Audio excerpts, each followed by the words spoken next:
प्यारे बच्चों नमस्कार। आज कक्षा षष्ठ के सामाजिक विज्ञान के इस कालखंड से मैं थलेश साहू आप सभी का स्वागत करता हूं। और बच्चों आइए हम आज इतिहास की ओर लौटने का प्रयास करें, इतिहास की उन पन्नों को पलटने का प्रयास करें। और इसके अंतर्गत हम एक नए अध्याय की शुरुआत करते हैं, अध्याय 5। और अध्याय 5 के अंतर्गत हम पढ़ेंगे आज महाजनपद काल।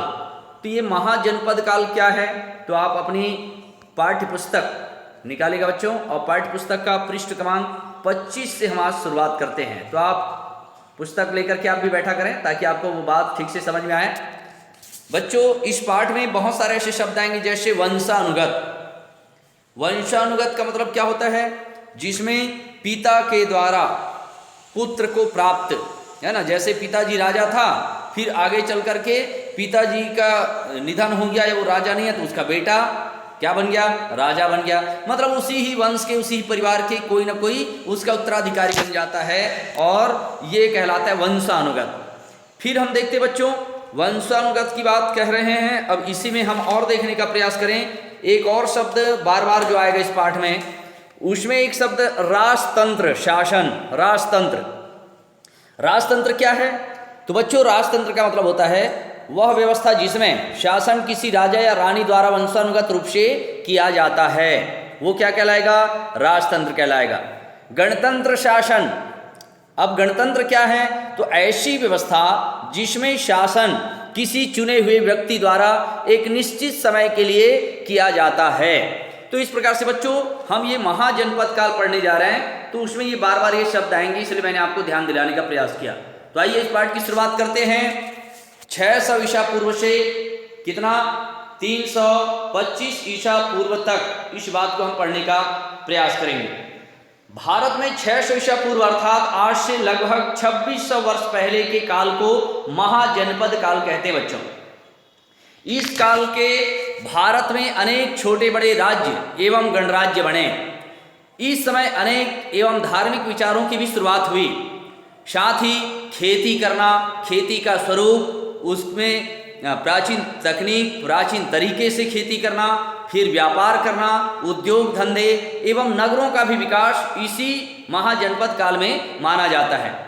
इसी प्रकार राजनैतिक एवं सामाजिक क्षेत्र में भी इस काल में महत्वपूर्ण बदलाव हुए हैं। राजनैतिक हम देखते हैं, आज राजनीति की बात हम जानते बच्चों, तो राजनैतिक स्वरूप भी समय के साथ बदलता गया।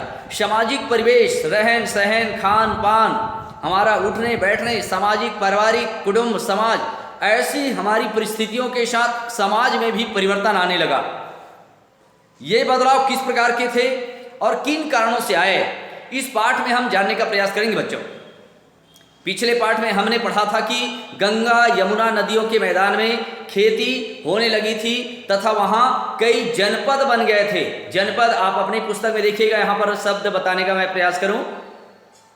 ये कह रहा है कि जन मतलब क्या, एक वंश के लोगों का कबीला, इसको जन कहा गया। फिर जनपद, जनपद में क्या, एक जन के लोगों के बसने एवं खेती करने का इलाका, इसको जनपद नाम दिया गया। फिर कहा गया महाजनपद, शक्तिशाली एवं बड़े जनपद, माने कई जनपद को मिलाकर के महाजनपद कहलाया। जनपद में क्या, एक जन के लोगों के बसने एवं खेती करने का इलाका, उस पूरे क्षेत्र को जनपद कहा गया। परंतु एक क्षेत्र का व्यक्ति कई क्षेत्रों पर अपना अधिकार जमा लेता था, और कई जनपदों को जब मिला लिया जाता था तो उसे हम महाजनपद कहते हैं। तो आइए इस महाजनपद के बारे में और जानने का प्रयास करें बच्चों। धीरे धीरे इन जनपदों का तेजी से विकास होने लगा। गंगा यमुना के उपजाऊ मैदान में फसलें अच्छी होने लगी। दक्षिण बिहार, जिसको वर्तमान में झारखंड कहते हैं, क्षेत्र में मिलने वाले खनिजों, मुख्य रूप से लोहा से औजार एवं हथियार बनाए जाने लगे। इससे इस क्षेत्र में जनपदों की शक्ति धीरे धीरे बढ़ने लगी, क्योंकि नए नए औजार, नए नए अस्त्र शस्त्र, हथियार बनने लगे, और इससे जनपदों की शक्ति में वृद्धि होने लगी। यहाँ उद्योग धंधों का भी काफी विकास हुआ बच्चों, क्योंकि अब तौर तरीके क्या हो गए, समय के साथ बदलने लगे। उद्योग धंधों के विकास के साथ यहाँ नगर भी बसने लगे। गांव का स्वरूप बढ़ता बढ़ता कस्बा के रूप में, फिर कस्बा से वो शहर और नगर के रूप में उसका स्वरूप बदलने लगा। फिर वहाँ सड़क, यातायात, ये सब सुविधाओं का विस्तार होने लगा। वे अपनी ताकत और भी अधिक आय को क्या करना चाहते थे, बढ़ाना चाहते थे। परिणाम यह हुआ बच्चों कि कुछ शक्तिशाली जनपदों ने दूसरे जनपदों को जीत लिया। इन्हीं शक्तिशाली और बड़े जनपदों को महाजनपद कहा गया। क्या कर रहे हैं कुछ लोग, कुछ जनपद की शक्ति अब वृद्धि होने लगी, उसके पास हथियार आ गए, अस्त्र शस्त्र आ गए, तो उन्होंने दूसरे जनपदों पर नियंत्रण बनाने के लिए उस पर आक्रमण कर दिया। और जब आक्रमण कर दिया तो कोई जनपद हार गया। अब हार गया तो क्या हुआ, जो विजेता है वो उसको अपने जनपद में मिला लिया और ऐसे कई जनपदों को मिलाकर नाम दिया गया महाजनपद। इस प्रकार 600 ईसा पूर्व के भारत में अनेक जनपदों एवं महाजनपदों का उदय हो चुका था। इनमें से कुछ राजतंत्र एवं अन्य गणतंत्र शासन वाले भी थे। अभी मैंने जिक्र किया बच्चों, राजतंत्र माने क्या, राजाओं का शासन या रानियों का शासन, जिसमें जनता उनका चुनाव नहीं करती थी। जिसका पिताजी राजा है, कुछ दिन मृत्यु के बाद या जीवन पर्यंत कुछ समय के बाद उसका बेटा, फिर उसका बेटा, या रानी बनी है तो उसके वंश के लोग राजा रानी बनेंगे। तो इस तरीके से स्थितियां बनती गई। गणतंत्र शासन वाले भी बने। अब गणतंत्र में क्या, गणतंत्र में होता है बच्चों जिसमें वहां की जनता अपने शासक का चुनाव करती है। तो इस प्रकार से स्वरूप बदलने लगा। उस समय की बातें बताने वाले ग्रंथों के अनुसार उन दिनों पूरे भारत में 16 महाजनपद थे। ये सभी महाजनपद प्रभावशाली थे। बच्चों अंडरलाइन करके रखिएगा, कितने जनपद, 16 महाजनपद। और क्या बोल रहे हैं वो, महाजनपद है वो प्रभावशाली थे, मतलब ताकतवर थे, उनके पास अस्त्र शस्त्र सैनिकों की भरमार थी। आधुनिक कल कारखानों का धीरे धीरे विकास होने लगा था, कार्य करने के तरीके बदलते जा रहे थे और इस तरह से महाजनपद बहुत ही प्रभावशाली रूप में सामने आए। इन महाजनपदों में से अंग, काशी, कौशल, मगध आदि में राजतंत्र शासन की व्यवस्था थी, मतलब वहां राजाओं का शासन अब भी स्थापित था। इस व्यवस्था में शासन राजा द्वारा किया जाता था। इसमें राजा का पद वंशानुगत होता था। अभी मैंने पहले पीरियड स्टार्ट करते ही मैंने वंशानुगत की बात कही बच्चों, जिसके पिताजी दादाजी राजा रहे हैं, अब उसका बेटा राजा बने, वो वंशानुगत कहलाता है। अर्थात राजा के मरने के बाद उसका बेटा ही राजा बनता था। ऐसी व्यवस्था कौन से, हम महाजनपद काल में देखते हैं। बच्चों यहाँ पर देखिएगा भारत का मानचित्र, 16 महाजनपद कौन कौन से यहाँ चित्र में आप देखिएगा, ये नाम यहाँ से महाजनपद लाल रंग में दिखाने का प्रयास किया गया है। नक्शा आप स्वयं भी एक बार देखिएगा, महाजनपद कौन कौन से हैं उसका नाम भी वहाँ दिया गया है। और बच्चों यहाँ से अधिकांश देखेंगे तो ये महाजनपद कहाँ पर दिख रहा है, नदियों के आसपास। इधर देखिएगा सिंधु नदी, नर्मदा नदी, गोदावरी नदी, कृष्णा नदी, है ना, कावेरी नदी, नदियों के आसपास। महानदी हमारी छत्तीसगढ़ की प्रमुख नदी है ना। यहाँ पर देखते हैं गंगा नदी, फिर उसकी सहयोगी बहुत सारी नदियों का आप देख रहे हैं। और इसी के आसपास यहाँ महाजनपद का विकास हुआ था।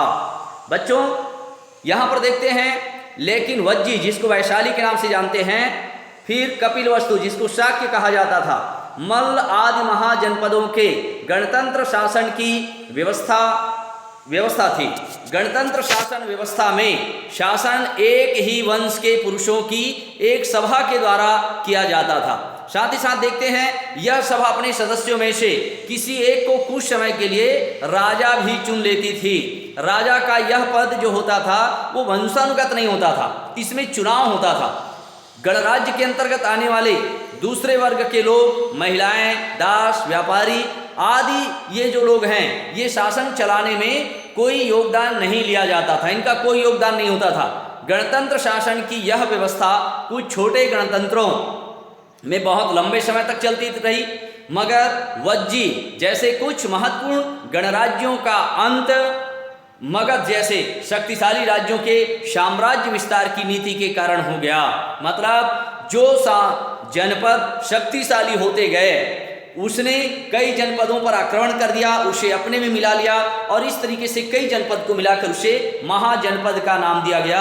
और कई महाजनपद भी है धीरे धीरे अपने शक्ति का विस्तार करने लगे, अपने राज्य का विस्तार करने लगे और कई राजा, कई शासक कई जनपदों को मिलाकर अपना शक्ति प्रदर्शित करना चाहते थे कि हमारा जनपद या हमारा महाजनपद शक्तिशाली है। तो बच्चों ये रहा महाजनपद। अब इसमें और बहुत सारी घटनाओं को कल की वीडियो में हम समझने का प्रयास करेंगे। आप सभी निरंतर वीडियो देखते रहें, क्योंकि जब आप पहला वीडियो देखते हैं बच्चों, तब दूसरा और तीसरा स्टेप वाइज समझ में आता है, अन्यथा आपको समझने में असुविधा होगी। आप सभी का वीडियो में बने रहने के लिए धन्यवाद।